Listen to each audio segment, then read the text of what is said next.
ng short course ng HIV medication. Ginagawa ito within 72 hours or 3 days matapos ang exposure sa virus.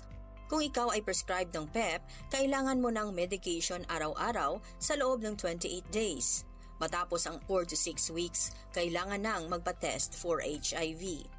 Ang PEP ay hindi advisable na gamitin ng regular ng mga taong laging exposed sa HIV.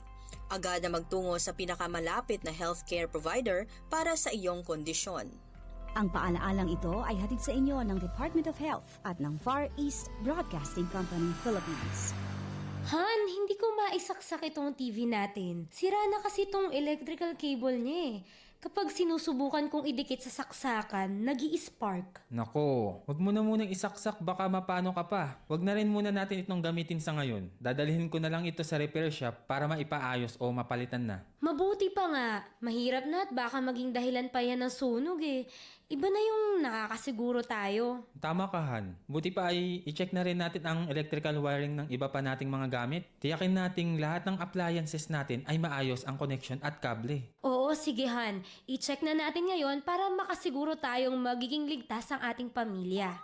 Mahalaga ang pag-iingat para manatiling ligtas ang inyong pamilya at mga ari-arian mula sa sunog o anumang sakuna. Paalala ng himpilang ito ng Far East Broadcasting Company, Philippines. Apo, gusto mong sumama mag-walking-walking?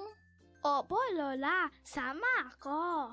Gusto ko talaga kasama ka mag-walking kasi mas masaya. Bakit po ba kayo nagwo-walking? Maraming benepisyo sa pisikal at mental na kalusugan ng walking. Nakakatulong din sa emosyon at pagtulog ng mahimbing.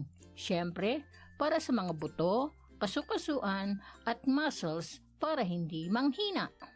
Kaya pala malakas at maganda ka pa rin, Lola. Siyempre naman, lalo na at kasama kitang mag-walking. Sasabayan pa natin ng kanta. Walking with Jesus, walking every day, all along the way. Walking with Jesus, walking with Jesus along. 1116 DXAS, your community radio.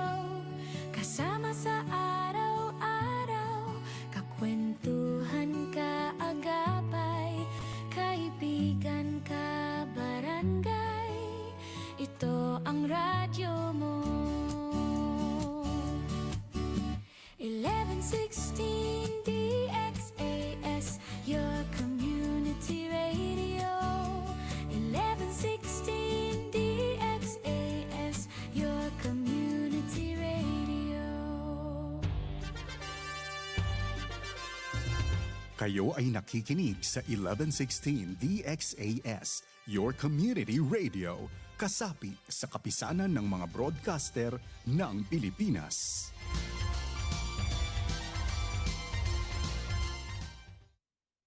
Ang tamang oras, ganap ng 6:00 ng umaga sa buong Pilipinas. May harding mapananalanginan, doon si Jesus naghihintay. O kay inam ng panalangin ng hardin, doon kay gandang manalangin. Tayong natulog sa luklukan ng Diyos sa hardin ng pananalangin. O kay sarap ng Magandang umaga sa lahat ng ating mga tapat na tagapakinig mula po Luzon, Visayas, Mindanao at maging sa ating mga kababayan sa iba't ibang sulok ng mundo. This is your partner in prayer, Pastor Eman Aquino, welcoming you to another beautiful morning dito po sa ating tahanan ng pag-asa. Yan, gamitin ko yung salitang pag-asa dahil yan yung pagtutuunan natin ngayon sa programang Hardin ng Panalangin. Kumusta kayo aking mga ka-HNP? Isang panibagong araw na naman ang ipinagkaloob sa atin ng Panginoon.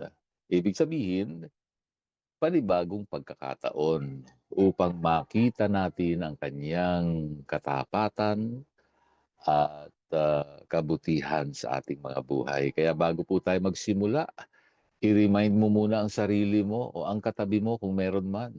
Ano man ang bigat ng dinala mo kagabi o bago ka matulog o kaya kahapon sa buong araw, ang daming ginawa, may problema, may pangangailangan.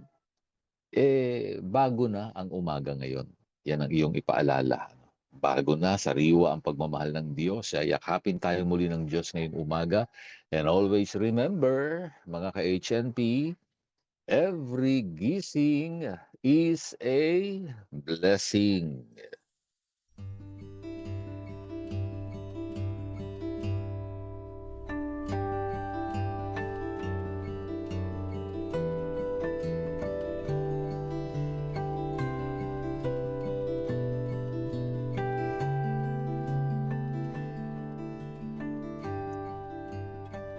Ngayon po ang ikalabinlimang araw o ito yung grand finale na ng ating serye patungkol sa pagbibigay ng pag-asa, no, sa ating buhay. At ngayon, ang huling pamagat ng ating serye ay The Covenant of Hope. The Covenant of Hope, ang tipanan natin ng pag-asa. Pag-asa siyempre na nanggagaling sa ating Diyos. At ang ating text for today ay napakapamilyar sa marami po sa atin. Ito ay matatagpuan sa Jeremias Kapitulo 29, talatang 11. Jeremiah chapter 29 verse 11. Sabi po rito, sapagkat alam ko kung paano ko kayo pagpapalain. Ang mga plano ko para sa inyo ay kabutihan at hindi kapahamakan upang bigyan kayo ng magandang kinabukasan at pag-asa. For I know the plans I have for you, declares the Lord, plans for welfare and not for evil, to give you a future and a hope.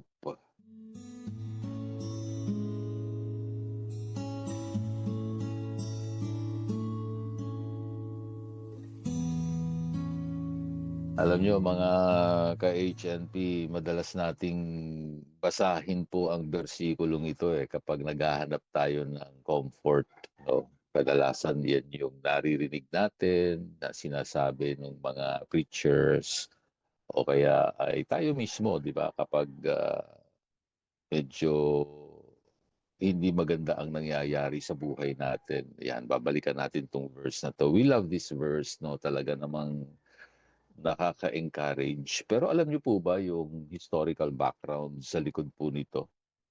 When Prophet Jeremiah wrote these words, ang mga Israelita po noon ay hindi po nasa magandang sitwasyon. They were not living in comfort.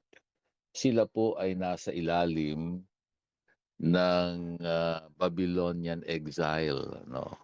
Ibig sabihin ay binihag po sila, dinala sila sa ibang bansa, nawalan sila ng ari-arian, at naging mga alipin. Kung babalikan natin ang kasaysayan ng Pilipinas, hindi pa naman tayo yung sinakop ng isang dayuhang bansa tapos lahat tayo dinala doon sa bansa nila para gawing alipin. Wala pa naman ganon, di po ba? Bagaman may panahon din na sinakop ang ating bansa ng iba't ibang dayuhang bansa at kahit nga ngayon sa panahon nating ito hindi man tayo sinasakop ng dayuhang bansa, Pero marami po sa atin, parang may kanya-kanya tayong version, no, ng exile o Babylonian exile dahil iba't ibang problema din ang pinagdadaanan natin ngayon at parang pakiramdam din natin ay para tayong bihag, no, ng mga sitwasyong ito ah, sa kalagayan ng ating bansa, sa ekonomiya nito, sa iba't ibang problema natin sa pamilya, sa issue ng ating kalusugan, para na rin tayong nabihag, no? At parang alipin ang ating pananaw. At ang masakit pa rito sa mga Israelita, sinabi po ng Diyos sa kanila na tatagal ang pagkabihag na ito ng 70 taon. Imagine that. 70 taon silang maghihintay. No? Grabe.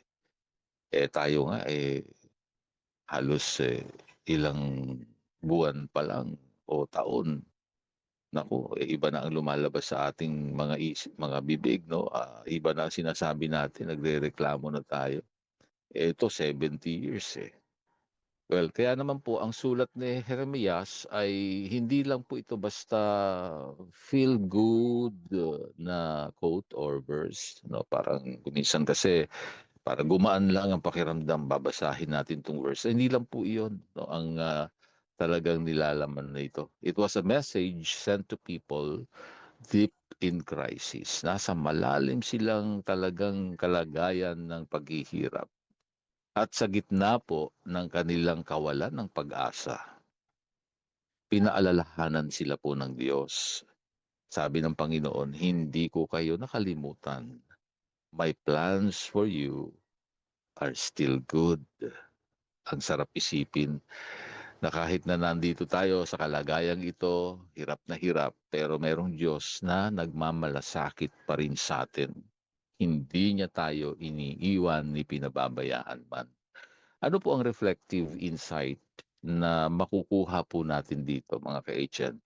Number 1, ang bawat bagyo ay may katapusan. Bawat bagyo ay may katapusan. Yung exile o Babylonian exile, 70 years, kahit papano, meron namang expiration date. Hindi naman sinabi ng Diyos na forever o kayo ay bihag. Hindi. Meron din namang katapusan. At kung paanong natapos ang 70 taon ng mga Israelita, matatapos din ang panahong ito ng iyong pagsubok. Yung plano ng Diyos sa iyo, your financial crisis, your health issues, marami sa atin di may dinaramdam, physical, or your family problems, lahat yan ay merong expiration date in God's timeline. No? In God's timeline, bibigyan ko ng diin yun. Kasi kung minsan gusto natin ngayon na pag nagpe-pray tayo, gusto natin agad-agad kumilos si Lord. Hindi naman ganun yun. May timing, merong pagkilos ang Diyos in His own perfect timing. Siya'y gumagalaw sa kanyang layunin. At ang magandang isipin dito, kahit na ikaw ay naroon sa gitna ng paghihirap, may mabuting plano pa rin ang Diyos at may maganda pa rin siyang ginagawa sa buhay mo. Okay? Pangalawa, God's plan is always beautiful in the end. Ang plano ng Diyos ay laging maganda sa dulo. No? Isipin natin mabuti, bakit hindi maganda yung nangyayari pa sa ngayon? Baka wala ka pa sa dulo, no? O hindi pa timing ng Lord. Magandang salita yung sa natutunan ko sa mga Indonesian or sa Malay na salita, yung pelangi o pelangi ba to? Pelangi. Rainbow ang ibig sabihin o bahaghari, no? Napakagandang pangungusap sa kanila itong rainbow. Alam natin tong bahaghari o pelangi sa mga Indonesian ay lumalabas po yan pagkatapos ng ulan, di ba? Hindi nyo yan makikita bago umulan. Ang rainbow laging lumalabas pagkatapos ng ulan o ng bagyo. Alright? Alam naman natin sa Bible ang rainbow, di ba? Noong panahon ni Noah. The Covenant of Hope, yan yung tinatawag natin. Kaya yun na rin yung titulo natin ngayon eh. Nangangahulugan na God is weaving a beautiful masterpiece out of your broken pieces. Kaya iba-iba ang kulay. Papansin nyo ba? Nagkaiba-ibang kulay ng bahaghari. Sinasabi kasi ng Diyos, ano-ano pa man ang kulay ng iyong sitwasyon o iba-iba ang pinagdadaanan natin sa buhay. Pero ang dulo ng plano ng Diyos sa buhay mo ay laging tagumpay, hindi kabiguan. Tandaan niyo po yun. Hindi kailanman pinaplano ng Diyos na sirain ka. O, isa lang ang sumisira ng buhay, ang kaaway ng Diyos na si Satanas. Pero ang Diyos, never. Kung ikaw man ay dumadaan sa matinding mga sitwasyon, pagsubok, problema, pangangailangan, lahat ng yan ang layunin ng Diyos sa dulo ng plano niya ay laging tagumpay. So huwag kang tumingin sa kasalukuyan mong unos o bagyo. Tumingin ka sa nangako ng bahaghari. O, sunod din yung sinasabi ko nung una sa inyo, don't look at the bigness of your need, look at the bigness of your God. Alala ko tuloy yung kwento ni Brother Randy.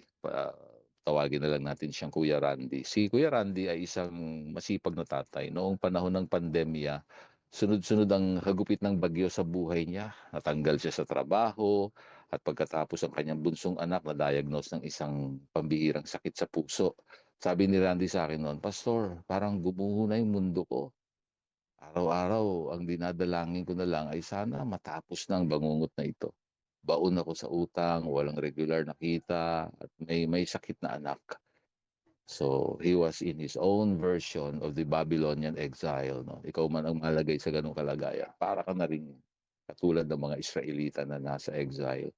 Pero alam niyo po kung anong ginawa ni Randy. Araw-araw siyang nakatutok sa salita ng Diyos. Pinanghawakan niya ang Jeremiah chapter 29 verse 11. Sabi niya, Panginoon, sabi mo ang plano mo ay ikabubuti ko. Naniniwala ako kahit hindi ko pa nakikita. Now fast forward sa kasalukuyan, pagkatapos ng halos 3 taon ng pakikipaglaban, unti-unting bumukas ang mga pinto. Isang foundation na nag-sponsor ng operasyon ng kanyang anak. At ngayon ay magaling na ito. Si Randy naman ay nabigyan ng mas magandang trabaho na naging daan para mabayaran ang kanilang mga utang. At nang makausap ko siya ulit, sabi niya, umiiyak pa nga pero may ngiti nga sa labi niya. Sabi niya, Pastor, totoo nga, lumabas din ang rainbow o bahaghari o pilanggi ng Diyos pagkatapos ng napakahabang ulan. So may ginawa ang Diyos sa dulo.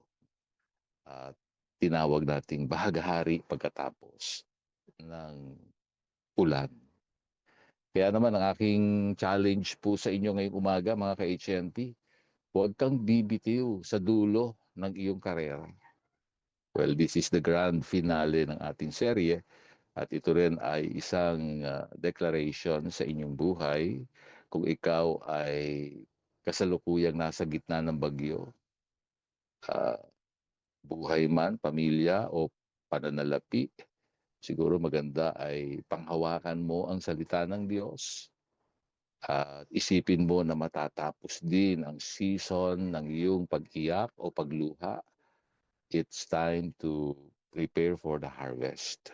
Magsimula ka ng magpasalamat sa Diyos, hindi dahil tapos na ang problema, kundi dahil alam mong maganda ang dulo na inihanda niya para sa iyo.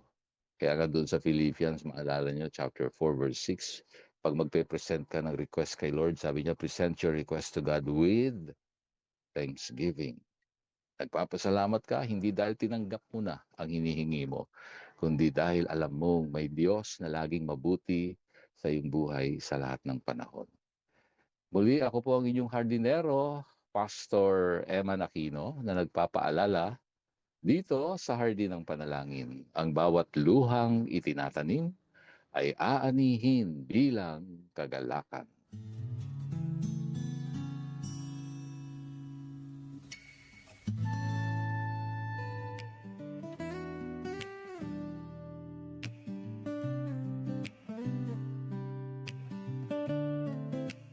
Sa simula pa lang karapat-dapat, pero pinili mo akong pagtiwalaan. O Diyos, sa mga gawain mo ako'y ginamit. Sa paglilingkod ko, katapatan mo'y nakita. Sa pagmamahal mo, ako'y tinubos. Sa biyaya mo, ako'y tinawag. Sa pag-ibig mo, ako'y tinanggap. At patuloy akong maglilingkod sa'yo.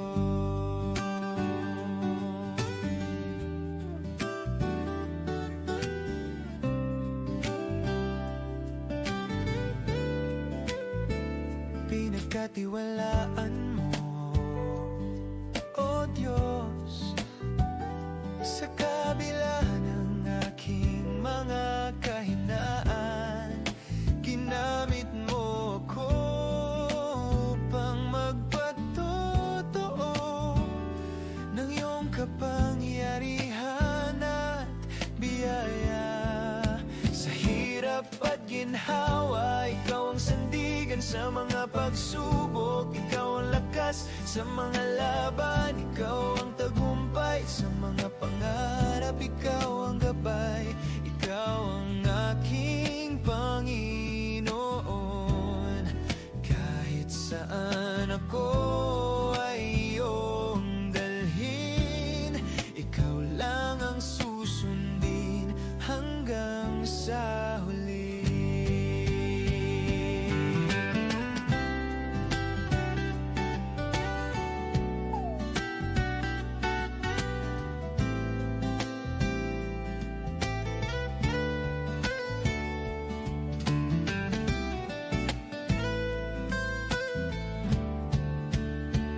Sa pagmamahal mo, ako'y tinubos. Sa biyaya mo, ako'y tinawag. Sa pag-ibig mo, ako'y tinanggap. At patuloy akong maglilingkod. Sa pagmamahal mo, ikaw ang sandigan sa mga pagsubok. Ikaw ang lakas sa mga laban. Ikaw ang tagumpay sa mga pangarap. Ikaw ang gabay.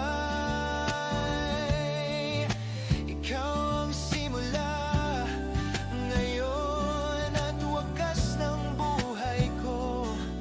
Ikaw at ikaw lang, O Diyos, ako ay sa'yo.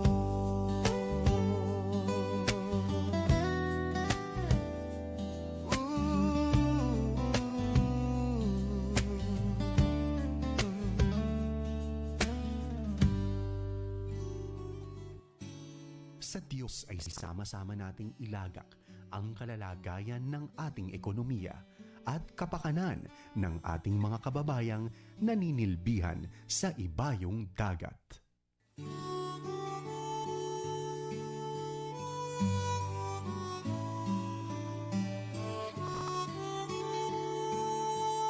Bago po tayo manalangin, nais ko munang ipaalam sa inyo na wala po munang live stream ang HNP o Hardin ng Panalangin. Simula po bukas hanggang Friday dito sa aming himpilan. Meron po kaming staff recharge at sa loob po ng susunod na 3 araw, ipag-pray nyo po na ma-refresh ang lahat ng mga staff at patuloy naming paglingkuran ng Diyos dito sa FABC hanggang marinig ng lahat ang mabuting balita tungkol sa ating Panginoong Hesus. At ngayon ay sa halina't samahan niyo po ako manalangin, sama-sama po tayong lumapit sa ating Diyos. Dakila at mapagmahal naming Ama na nasa langit, gumaan po nawa yung aming kalooban ngayong umaga sa bawat ka-HNP na nakikinig po ngayon. Panginoon, dinadala po namin sa iyong harapan ang aming bansang Pilipinas. Humihingi po kami ng kagalingan, pagbangon para sa aming ekonomiya. Pagpalain mo po ang aming mga sektor ng agrikultura, negosyo, at ang aming pamahalaan. Bigyan niyo po ng karunungan ang mga namumuno magkaroon ng banal na takot sa iyo upang magkaroon din po ng sapat na trabaho, maayos na kabuhayan, at katarungan nga po para sa bawat Pilipino. Sugpuin niyo po yung kahirapan at palitan mo ito ng kasaganaan. Sa panahon po namin ngayon, inaasahan namin na ikaw lamang ang Diyos nakakatagpo sa mga pinagdadaanan po namin ngayon at sa iba't ibang problema at pangangailangan. Lord, natutunan po naming maghintay at tingnan yung kaya mong gawin hanggang sa dulo kung papaano mo kaming bibigyan ng tagumpay. Higit sa lahat, Panginoon, idinadalangin po namin ng aming mga modernong bayani ng aming panahon, ng aming mga OFWs, saan mang bansa sila naroroon ngayon, sa Middle East, sa Asia, Europe, o Amerika. Balutin mo po sila ng iyong proteksyon. Alisin mo po ang lungkot, pangungulila, at yung pagod na nararamdaman din nila, hindi lamang sa kanilang katawan, kundi sa kanilang mga puso't isipan. Ingatan niyo po yung kanilang kalusugan, naway maging matagumpay ang kanilang mga pagsisikap sa ibayong dagat upang sa lalong madaling panahon ay mayaman po silang makabalik at makapiling na rin yung kanilang mga pamilya po dito sa Pilipinas.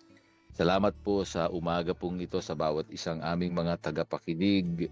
Sa iba't ibang mga pangangailangan, nakikita niyo po ang kanilang kalagayan. Ikaw ang aming pag-asa. Ikaw talaga ang buhay namin. At sa bawat araw, bawat umaga, umiikot kami sa presensya mo at sa iyong mga salita. Pagpalain niyo po ang lahat ng aming mga tagapakinig ngayon. Salamat po sa patuloy na pagbibigay lakas niyo po sa kanila. At tulungan niyo po silang laging ipagkatiwala sa iyong mga kamay ang kanilang kalagayan. Maraming salamat po sa mga kasagutan sa aming mga panalangin. Alam namin sa lahat ng ito ay pinatutunayan mo, O Diyos, na ikaw ay laging tapat at mapagkakatiwalaan namin sa lahat ng panahon. At ang lahat po ng ito ay aming dalangin sa matamis na ngalan ng aming Panginoong Hesus. Amen.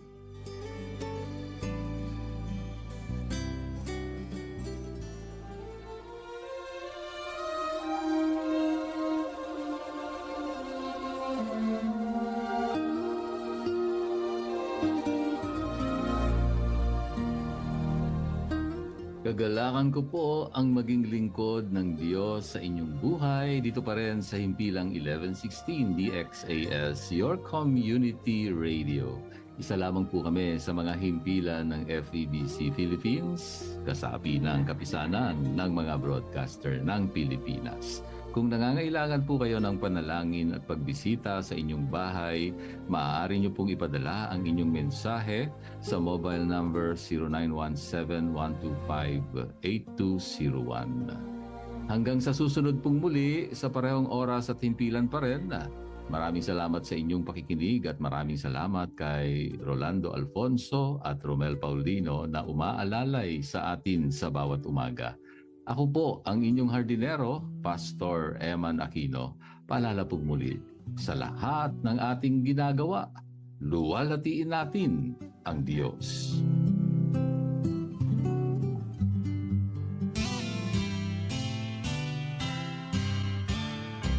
May harding mapananalanginan, doon si Jesus naghihintay.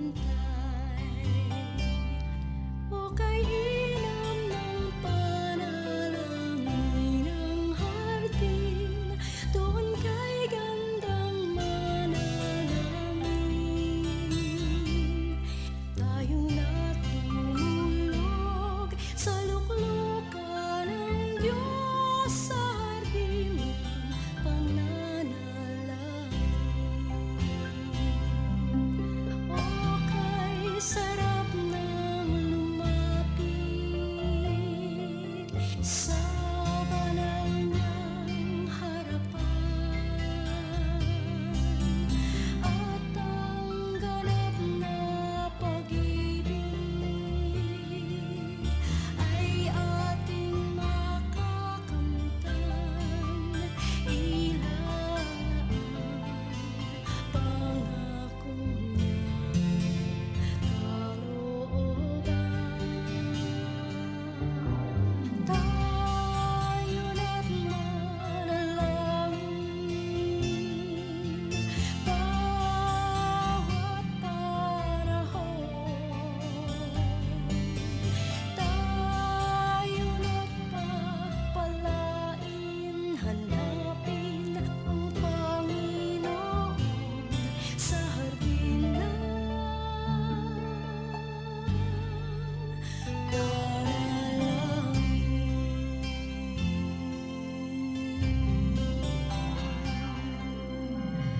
Paano nga ba naipapasa ang HIV? Ang HIV o Human Immunodeficiency Virus ay isang kondisyon kung saan nagiging mahina ang immune system na lumalaban sa sakit. Ang HIV ay karaniwang naipapasa sa pamamagitan ng pakikipagtalik, pagsali ng dugo na infected ng HIV, natusok ng karayom mula sa HIV